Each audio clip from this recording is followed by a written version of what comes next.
Steve Evans, 10 games to go. How's the mood in the camp? Well, it was good. You know, I think you get to the stage of the season, it's about have a very clear mind, focus, continuing your determination, and we always have a training ground on a very level. So there's never too high, it's never too low. It seems as if it's old chat, but it's true of the successful teams. So we're keeping it very level, and it is 10 games to go, one at a time. One result on Saturday won't be the difference of whether we get promoted or not. But it's 1 or 5 at home, so we want to be taking care of it. I wanted to get onto the sort of the psychology of the running. I mean, you've been here and done it before. What's the one thing that's needed other than 3 points? I think a real calmness, certainly from a management point of view. And when I say calmness, it doesn't mean we can't be giving people it, because sometimes we have to. But what the calmness means is that it is one game at a time. There's 30 points available. We know what it would take percentage-wise of those points to get where we want to go. But we also have a lot of respect for those trying to get those points as well. So a real calmness, a real togetherness.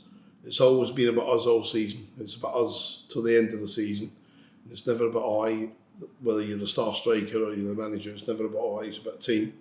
And in that team is a number of factors. It's our chairman, our board, our people all around who support us every week. It's massively our supporters, and everyone pulling the same together. Because in these next 10, we'll have results that people will go, that's a great result. And we'll have results that people will go, that's a bit of a shocker. So, and that'll be the same for every team. We just need a consistency. So a consistent and calm approach. Well, I think, you mentioned, kind of touched on it there, you've got a target that you know in your head. I mean, I've thought of a number that I think that'll be enough to do it. It's just a case of actually getting there now, isn't it? Yeah, I think we cannot. I was speaking to the staff this morning in our meeting. You know, we have a daily meeting every morning, and I said the one thing we can't affect is, I go to Mansfield last night, other than watch the game and learn from it, because we have to go to Mansfield in a few weeks' time. You can't affect nothing that Grimsby and Mansfield do. We could affect nothing the night before with Bradford and Carlisle.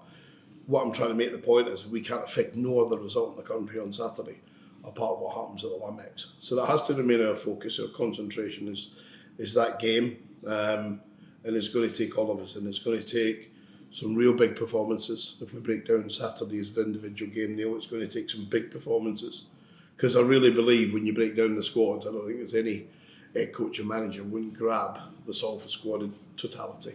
So that's why they pay the big bucks. They get big players.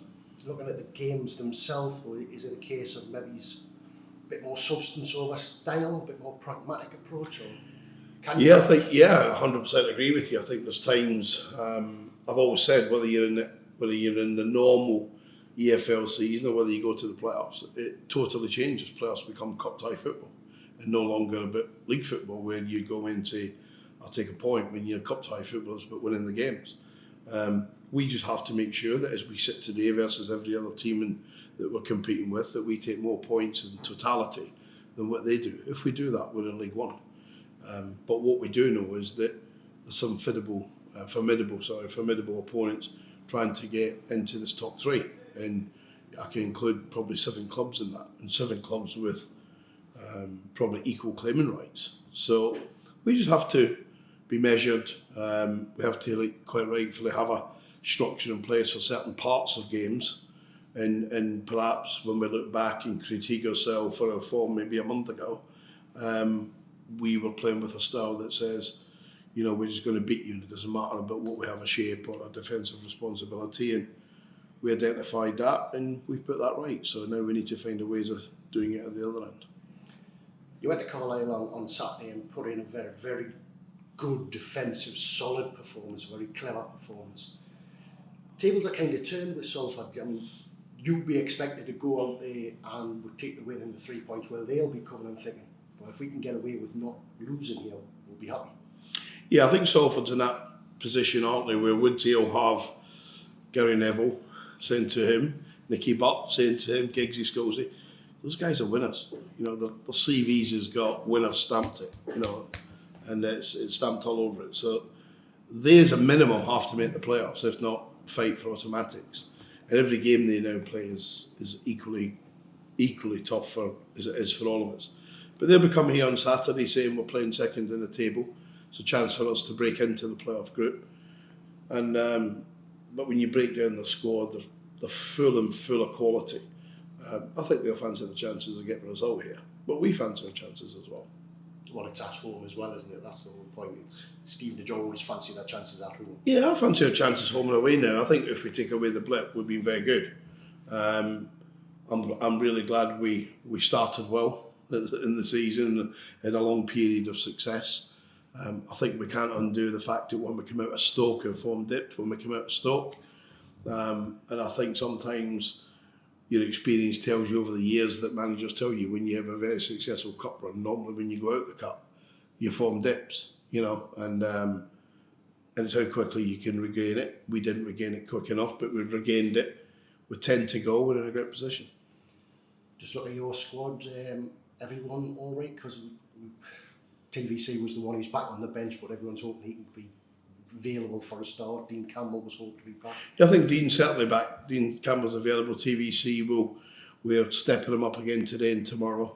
We have to be careful with that one, just what it was, which was a nasty little hamstring. So we have to be, just because his game is a lot of it is built on TVC's quick pace and quickness of mind. So we have to be careful with that one.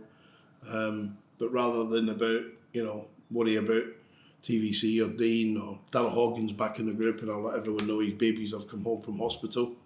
And thank you to the man above. They both do tiny tots, weeks and weeks early to themselves, seem to be doing very well. And Darryl Hoggins was back in this week with a big smile on his face, and so he should be, because that's more precious than winning games. But now that he's in the building, we want him to help us win games, because we've not really seen the best of Hoggs yet.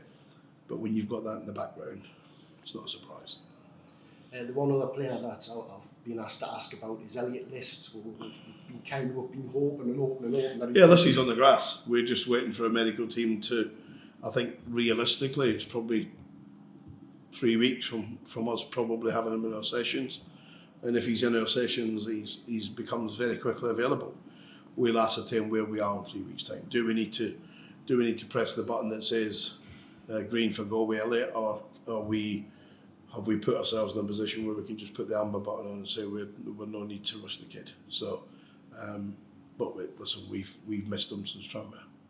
It'll be a great addition to the squad for the last 4 or 5 games. Listen, his pre-season was.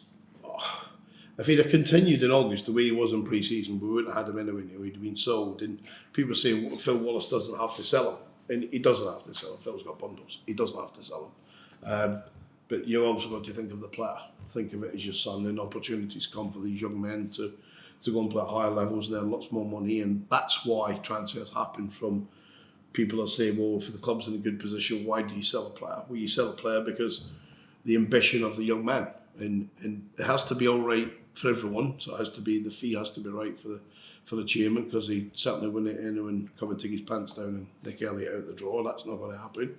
And in the same token, if Elliot's commercial terms for himself and his representatives are all right, he wouldn't go. So there's a whole lots of combinations, but we'd love Elliot List with us for sure.